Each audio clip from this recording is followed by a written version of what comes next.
Esse cara que é petista. Todo mundo já sabe o que isso quer dizer, sabe? O cara, você sabe o que ele pensa sobre liberação de armas?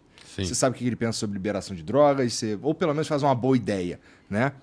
E, porra, tem a ver também, toda essa dinâmica tem a ver com o lance que você tava falando lá no teu vídeo lá, que é querer agradar todo mundo o tempo inteiro, né? Não todo mundo. Nesse caso, quer agradar muitos, quer muito agradar. A torcida. Tem um grupo que te financia ou que te viabiliza e você não pode pensar diferente. Cara, isso é uma das coisas que eu mais tenho preguiça na minha vida.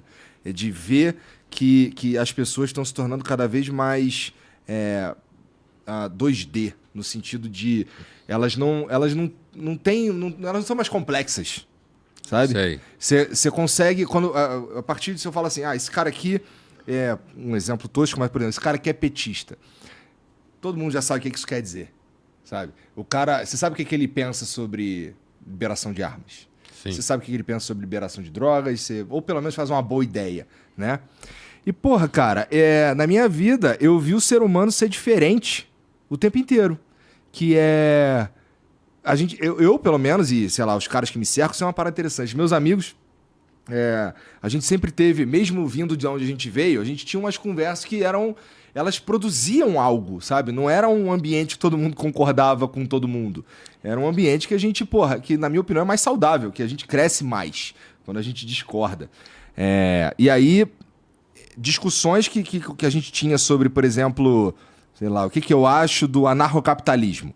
E aí vamos trocar ideia sobre isso aqui, cada um com um ponto e tal, levando em consideração a própria vida. E isso produz, quase sempre, opiniões que são diferentes, elas são únicas, ou elas são não necessariamente iguais à do grupo. Quando você usa, quando você não se encaixa numa ideologia, vai? Então, a partir do momento que a gente faz força para se encaixar nessa ideologia, a gente perde... Puta, cara, eu tenho dificuldade de acreditar que aquele cara tá falando a verdade, sabe? Que ele realmente pensa, que ele realmente acredita. E, porra, eu dou tanto valor pra isso que eu fico com tédio. É boring, como falam os americanos, é entediante. Mas isso hoje é muito comum, porque isso, você ter uma ideologia hoje, ou demonstrar que a tem, aquele pacote que eu falava de 3, 4 posições, pode significar, por exemplo, ter ou não certo patrocínio. É verdade. Né?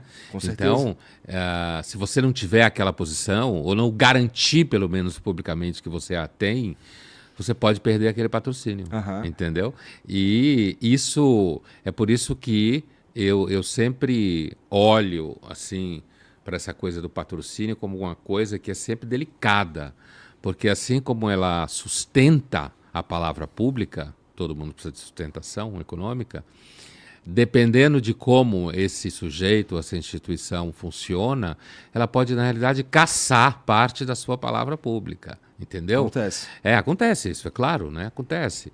Então, isso também, quando eu falava no começo, que eu acho que é um fenômeno aqui da censura líquida, eu estou tomando emprestado o termo do Bauman, é óbvio, que vem de tudo quanto é lado, é porque, por exemplo, eu acho que hoje o branding é uma forma de censura, certo? Tá, o que você quer dizer com isso? Eu quero dizer que quando uma marca trabalha a sua identidade, trabalha aquele universo de valores que ela deve trabalhar para atingir o seu público, ou quando ela quer atingir um público maior do que ela tem aquele conjunto de valores, usando a expressão valores no sentido frouxo, né? Que performam aquela marca, que ela investe e tal. Se por acaso você que está no espectro de patrocínio daquela marca, por algum motivo, tangenciar uma posição que não converge para esse conjunto de valores que a marca investe, ela pode simplesmente tirar você do mapa, certo? Isso eu chamei de censura pelo branding. Porque como imagina que eu sou a marca, e eu trabalho a minha imagem, minha identidade, com um conjunto de comportamentos, identidades, valores, imagens, sei lá o quê.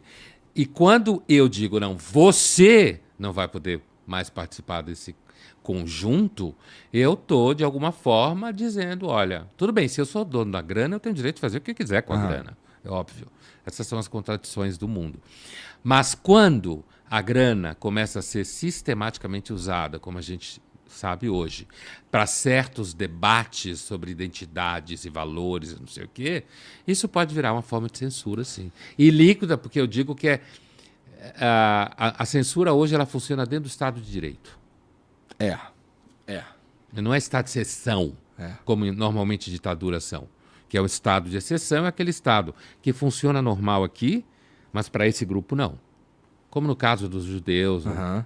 Mas no caso de qualquer grupo que seja anti-regime ditatorial específico.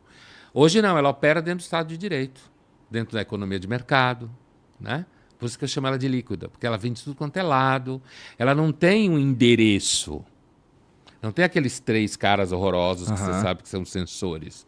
São gente normal. Eu não consigo... vamos lá, na época da ditadura aqui no Brasil, que os artistas eles enganavam os censores, colocando uma letra metafórica e tudo mais nas suas músicas.